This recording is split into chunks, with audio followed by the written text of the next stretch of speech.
Welcome to Dolphin Dive Daily, your go-to spot for everything Miami Dolphins. If you bleed aqua and orange, hit that subscribe button and join the pod. All right. Dolphins fans and football heads, buckle up because we need to talk about one of the most electric, terrifying, quarterback hunting monsters coming off the edge this season. Chop Robinson. You may not have fully bought into the hype just yet, but after hearing what former Dolphins star Terron Armstead had to say, it's time to wake up. The man didn't just toss Chop's name into a casual top 5 list, he called him Von Miller-esque.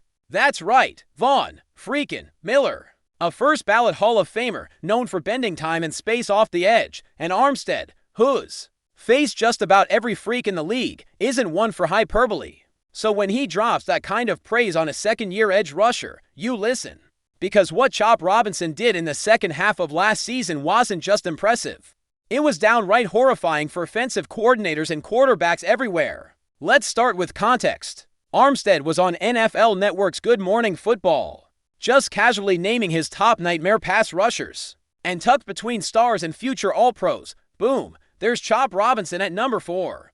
Above Jared Verse, mind you, that's right, Jared Verse, who Armstead literally said on SiriusXM was the one dude he's most relieved to never face again. Said he was cool never seeing that young man in his life, called his bull rush different, like, you know it's coming.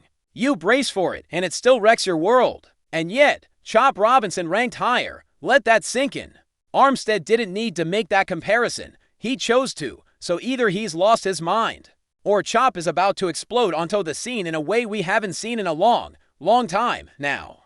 If you've watched Chop Robinson play, and I mean really watched him, you start to understand what Armstead's talking about. The first thing that smacks you in the face is his get-off. This dude fires off the line like he's been launched out of a cannon. Offensive tackles barely have time to set their feet before Chop is already turning the corner. That kind of explosiveness is rare. It's not just raw athleticism, it's weaponized. It's the same kind of energy you saw from Von Miller back in his prime, that sudden, violent burst that throws off an entire blocking scheme. And what makes it scarier? Chop's learning. He's not just an athlete anymore. He's becoming a student of the game, and when you add brains to that kind of brawn, man, you're in for a world of trouble. Remember, he didn't even start the year strong. Chop came out the gates a little slow. He had just 11 pressures through the first 8 weeks, not bad, but nothing earth-shattering. But then something clicked. In week 9, it's like the switch flipped, and suddenly, Chop wasn't just fast, he was surgical. From week 9 onward, the guy racked up 45 quarterback pressures. That's not a typo, 45. In less than half a season, 10 of them came in one single game against the Patriots in week 12. A game that basically served as his coming out party. It was like watching a predator lock onto prey. And ever since that performance, it's been impossible to ignore just how dominant he can be when he's locked in. Now let's be real, raw speed and bend will get you in the door, but it won't keep you in the elite club. Von Miller didn't become a Hall of Famer on quickness alone. He built a deep bag of pass rushing moves, knew how to read protections, manipulate offensive linemen, and play with discipline. Chop's not there yet. No one's saying he is, but you watch the tape, and the potential is there. He's starting to learn how to counter when his speed doesn't win. He's developing a feel for when to hit inside moves, when to bait tackles into overextending.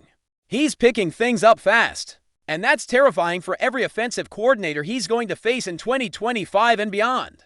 And here's where things get even scarier. This Dolphins pass rush isn't built around just one guy. Chop Robinson is surrounded by talent. You've got Bradley Chubb, a proven vet who can still win off the edge. Jalen Phillips, an athletic freak with his own sky-high ceiling. That trio can be devastating.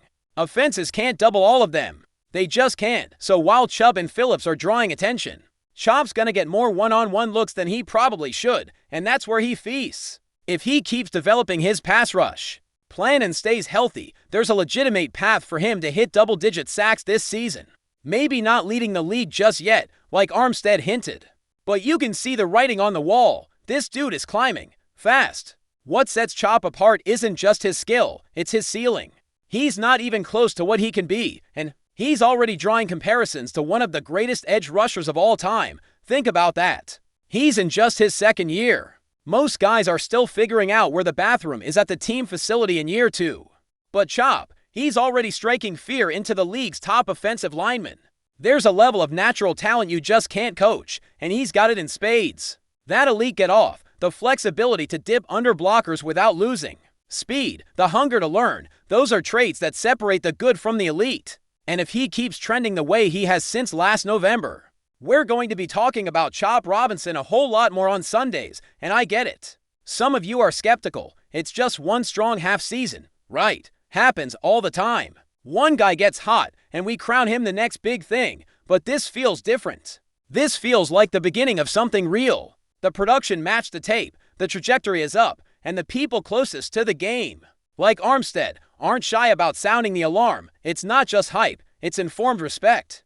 And you don't get that kind of respect without backing it up on the field. Chop Robinson isn't being handed praise. He's earning it one quarterback hit at a time. So here's the deal. If you're an opposing offensive coordinator, you better have a plan for number 44. Because if you sleep on him, if you let your left tackle face him one-on-one with no help, it's gonna be a long, painful afternoon for your quarterback. And for Dolphins fans, enjoy this ride. You might just be witnessing the rise of Miami's next defensive superstar. We've seen what Von Miller-type players can do for a franchise. Now imagine having your own, young, hungry version of that, wearing aqua and orange, tearing up the backfield. That's what makes Chop Robinson such a nightmare, and he's just getting started.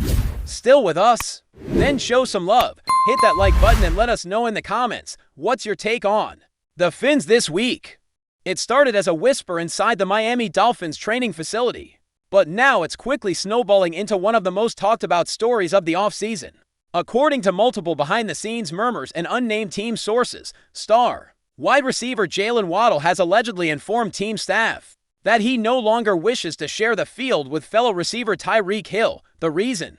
A growing internal feud that reportedly reached its breaking point. And while no one has stepped up to confirm it officially, the talk around the league is growing louder by the day. Waddle, a fan favorite and rising star for the Dolphins, is said to be frustrated not just with Hill's presence, but with what he reportedly described as a toxic atmosphere surrounding the veteran receiver. Could this be the beginning of a rift that tears the Dolphins' high-powered offense apart before the season even begins? What makes this development particularly shocking is how well things seem to be going just a season ago. Waddle and Hill had formed one of the most dynamic receiving duos in the NFL, torching defenses and putting up jaw-dropping numbers week after week. Fans were excited, analysts were impressed, and the Dolphins looked like they finally had a one-to-punch capable of going deep into the playoffs. But behind the highlight reels and locker room interviews, sources now claim there was a different story brewing, one filled with tension, jealousy, and a lack of mutual respect.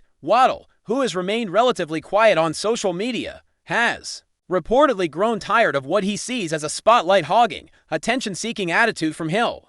The chemistry on the field might have looked perfect, but off the field, it may have been another story entirely. One of the most eye-opening pieces of this developing story comes from someone close to the locker room, who suggested that TYREEK Hill is not well-liked among many of his teammates. While Hill's talent is undeniable and his presence has electrified Miami's offense, several players have allegedly expressed discomfort with his attitude and behavior behind closed doors. According to this unnamed source, Hill's larger-than-life personality has started to rub people the wrong way, particularly younger stars like Waddle who are trying to carve out their own space. There's talk of Hill dominating meetings, trying to control the locker room narrative, and not always being a team-first player. And if Waddle's alleged refusal to continue playing alongside him is any indication, this might be a fracture that runs much deeper than a mere disagreement. It's worth noting that nothing official has come out from the Dolphins organization. There have been no press releases, no locker room blow-ups caught on camera, and no public statements from either player. But in today's NFL, where rumors often precede reality, insiders are watching Miami with growing concern. The Dolphins have invested heavily in their offensive identity, with quarterback Tua Tagovailoa depending on both Hill and Waddle to make plays. If one half of that equation is now in jeopardy, it could throw the entire structure into chaos. Coaches are likely working overtime to smooth things over behind the scenes. But if Waddle is truly done playing next to Hill, the Dolphins may have a major problem on their hands heading into training camp. Another layer to this unfolding situation involves how the coaching staff and front office will choose to respond. If Waddle is as firm in his stance as sources suggest, then Miami may be forced to make a near impossible decision: trade away a superstar or risk imploding team chemistry. Waddle, still on his rookie deal, represents the future of the franchise. Hill, on the other hand, is a veteran with a massive contract and an equally massive ego. The Dolphins may not be able to afford keeping both happy, especially if the tension continues to escalate. Could this lead to a blockbuster trade that sends Hill packing sooner than expected? Or will the team gamble on repairing the relationship and risking Waddle's long-term satisfaction? Fans are already speculating on social media, dissecting every recent interaction between the two stars. Videos from practice are being slowed down and analyzed. Body language experts are chiming in. Clips where Waddle seems to ignore Hill are going viral. Even something as small as a missed high five has been turned into potential evidence of the fallout. While it's easy to dismiss some of this as fan overreaction, it does speak to a growing curiosity and concern among Dolphins Nation. After all, a team can only go as far as its leaders take it. And if those leaders aren't even speaking to each other, how can they lead a locker room? This situation also brings to light the often overlooked aspect of team dynamics. Talent alone doesn't win championships. Chemistry, trust, and mutual respect are just as vital. If the reports are true and Waddle believes Hill is detrimental to the team culture, then his refusal to play beside him might be coming from a place of genuine leadership. Waddle has always carried himself with quiet confidence, letting his play speak louder than his words. If he's finally speaking out, albeit behind closed doors, it may mean this problem has been festering for a long time. And if the rest of the locker room shares his sentiment, Hill's days in Miami could be numbered, whether he realizes it or not. From a league-wide perspective, this kind of drama is rare but not unheard of. Star players clashing isn't new, but the difference here is the reported intensity and finality of Waddle's stance. If a young cornerstone of your franchise tells you he won't take the field with another player, that sends a message not just internally, but to the rest of the NFL. Teams around the league are likely monitoring the situation closely. If Hill becomes available, the bidding war could be enormous.